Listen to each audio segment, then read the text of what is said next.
Buonasera. This presentation is about how to compare different learning environments regarding a single attribute of the classroom.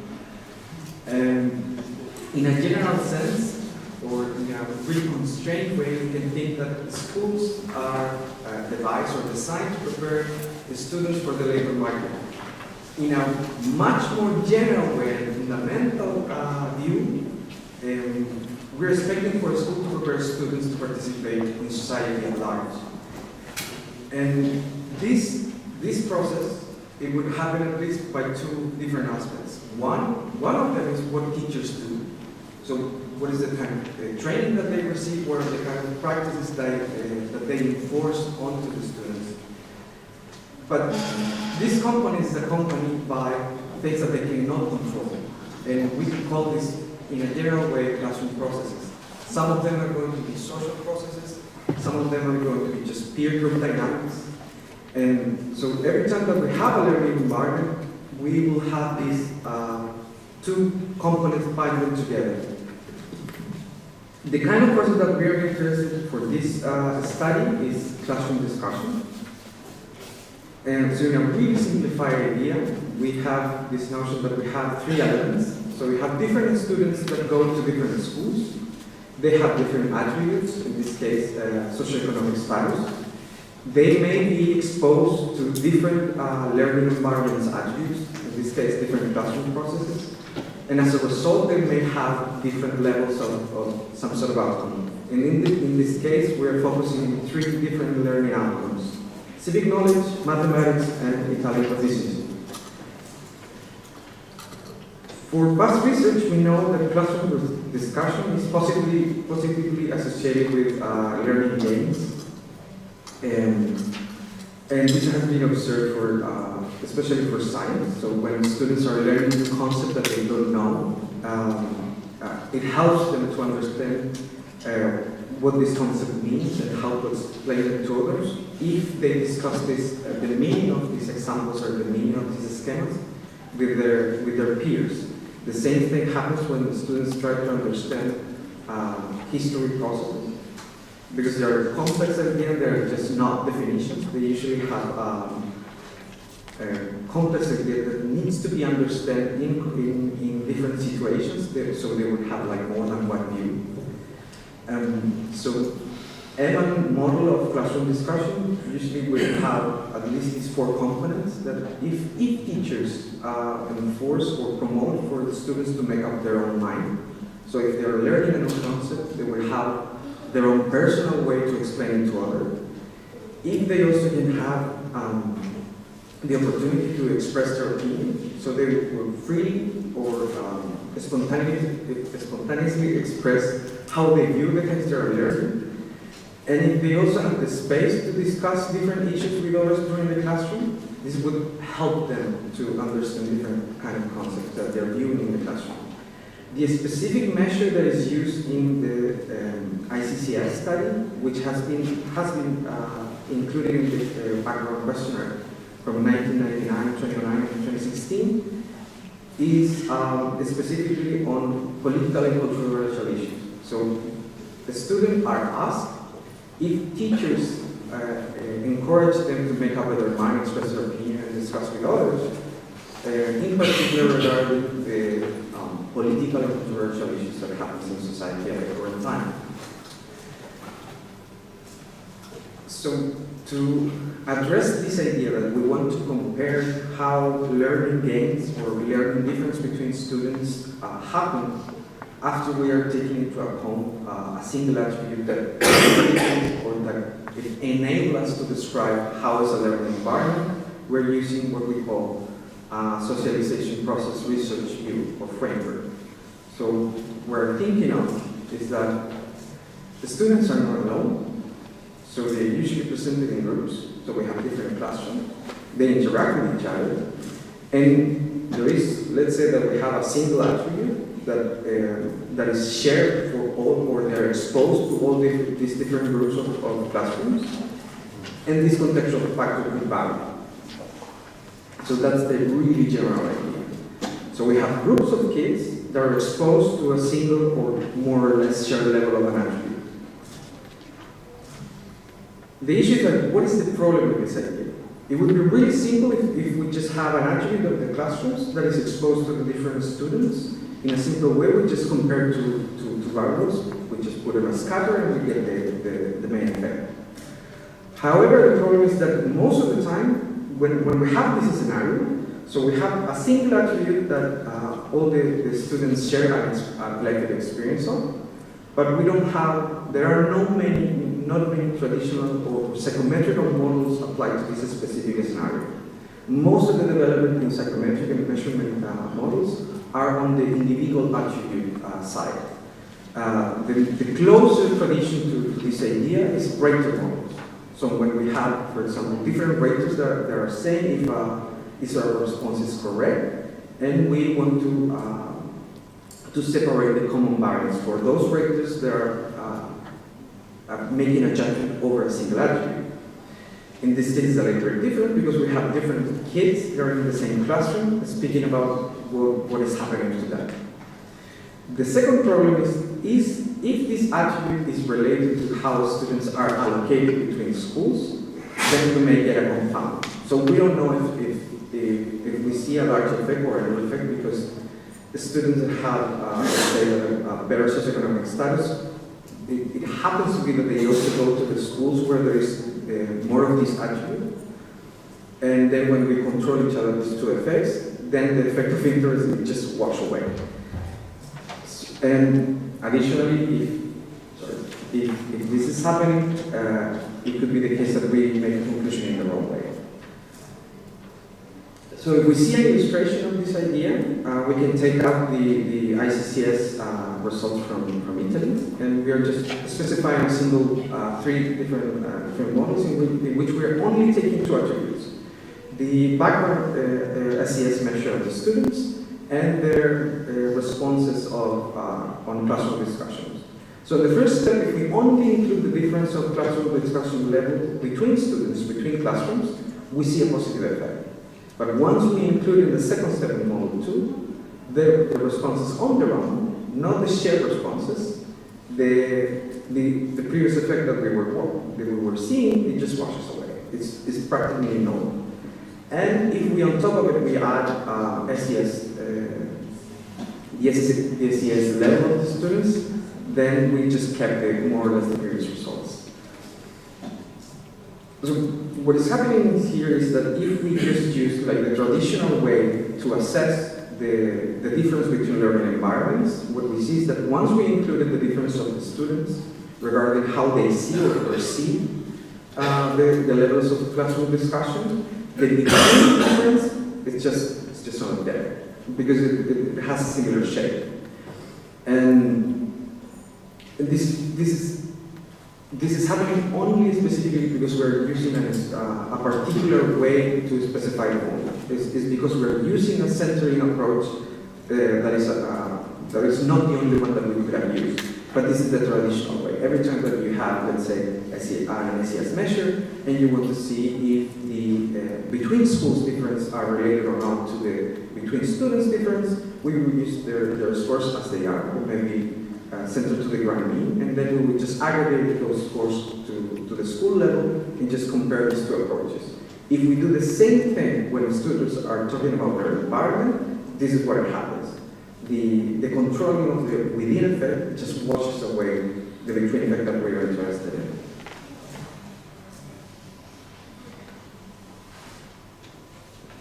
So we're trying to tackle these two main problems when we want to compare different learning environments. One of them is endogeneity. So if the attribute of the school that we are interested in is associated to characteristics of the students that explain in which school they are, we're going to have a compound. The second problem is a measurement problem, and also a specification model problem, is that if we treat responses of the students that are speaking of an attribute of the school and as an individual attribute, then the difference between students are going to eat up the variance that we're interested in. So we need to resolve these two issues.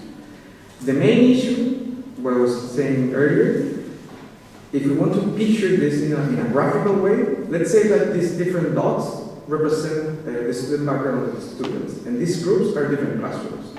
So if all the students are equally distributed in the population, then there is no effect of SES background to where they are allocated.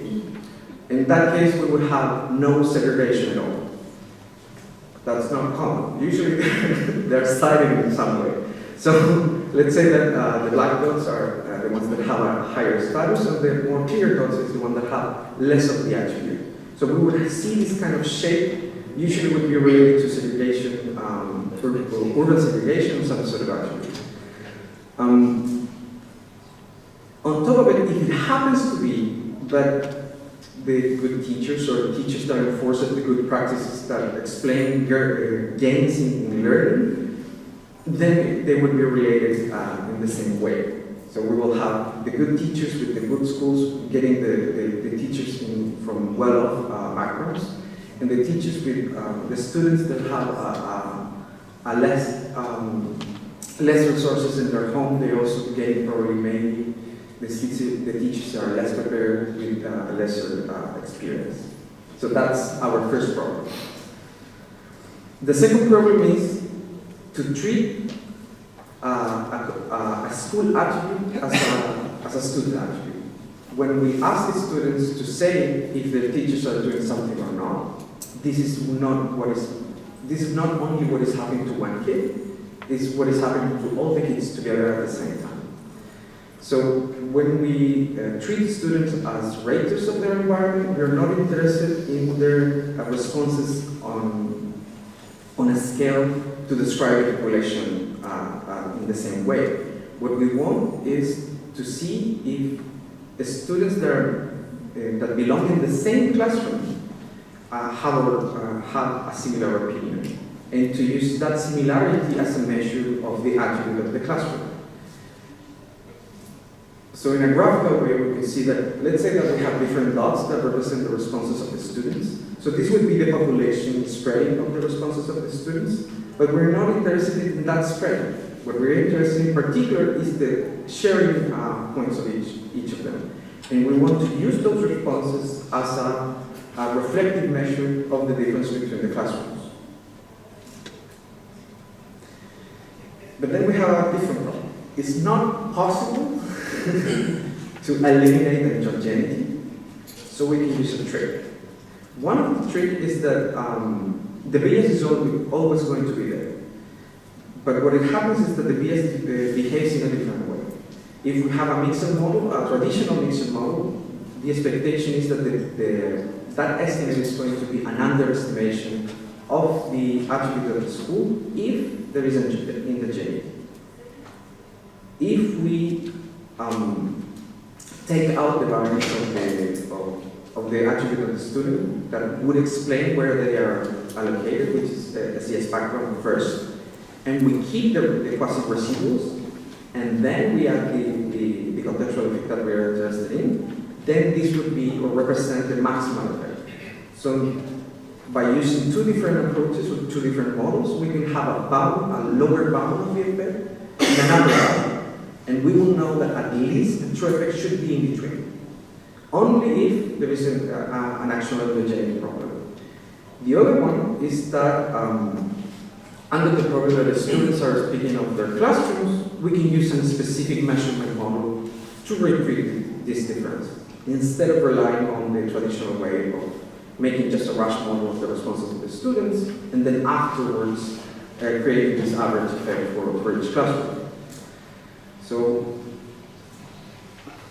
if someone asks like why we are troubling so much about this, well, we have at least three answers. The first one is that we want to be that we don't want to make mistakes. So we don't want to make a conclusion in the wrong direction, because it's possible to have any of these two problems, and it's going to eat up the variance of interest, and this would lead us to make a conclusion in the wrong way. So by trying to resolve these two different problems, we can get like proper estimates. So in a really simple way, we can say that what we are interested in is to see if these differences between classrooms is related to what's their effect onto learning. We are using the ICCS 2016 sample, matching those samples up with the INVALSI test from math scores and Italian proficiency from the same year. And we are using this general statistical model. So we have an attribute of the classroom and an attribute of the students. So, as I said earlier, the first problem that we are resolving is just a measurement model. So we have a two-factor analysis, where what we are keeping is just the realization of the theta at the second level. So it's the share variance of the students over these 4 items. So it's teachers encourage students to make up their minds, to express their opinions, and to discuss issues with other people having different opinions, and if teachers present several sides of the issues when explaining them in class. All of these items have a teacher reference, so these are clearly not predispositions or attributes of the students, so we can make an interpretation out of them as that the students are, it's kind of like they're telling us what is happening in their classroom. And gladly this model fits well with data. And if we compare this new realization with the original one, what we see is that we are spreading the original IRT scores. So we have more difference at the same theta expected level that the original scores provided by A is provided. So we just see the results. The first column, the DCL, is Taylor linearization estimate. So this is just the population level. So we see this positive inclination of about 0.1 positive effect. If we see the mixed estimate, it's also positive. It is a bit large, not necessarily large enough. And the third column is the two-step approach. So we are borrowing the effect of SCS from the population level. We are estimating these effects onto the positive residual that is clearly, totally clean from the effect of SCS. And then we are estimating the contextual factor. For this case, what is happening is that the 3 of the effects are more or less convergent. So what they are showing gladly is that there is no endogeneity, so this is good news. So we can conclude with any of these models in the same direction. And we see, if we try to do the same thing with mathematics, the effects more or less null. So here, nothing is happening that we can tell about. And if we see the estimates on the language scores, this is Italian proficiency, we see more or less a similar effect. If we divide these effects by region, what we see is that the north is more closer to the population average that we saw for the Italian sample, but these effects are larger for center and south.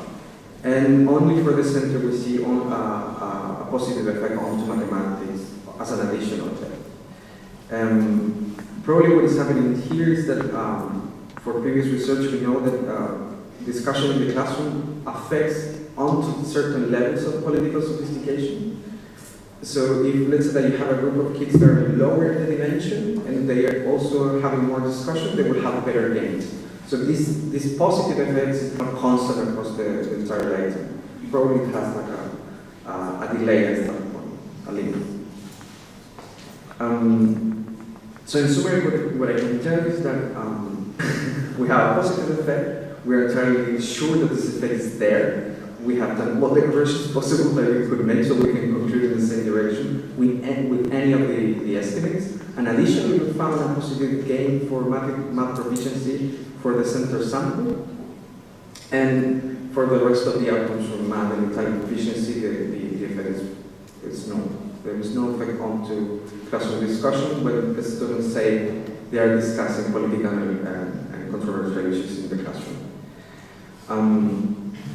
In a general way, for this sample and for these measures, we found there is little evidence of endogeneity. So each of these approaches we could retrieve the population effect. And the share variance model that we used to retrieve the classroom differences working.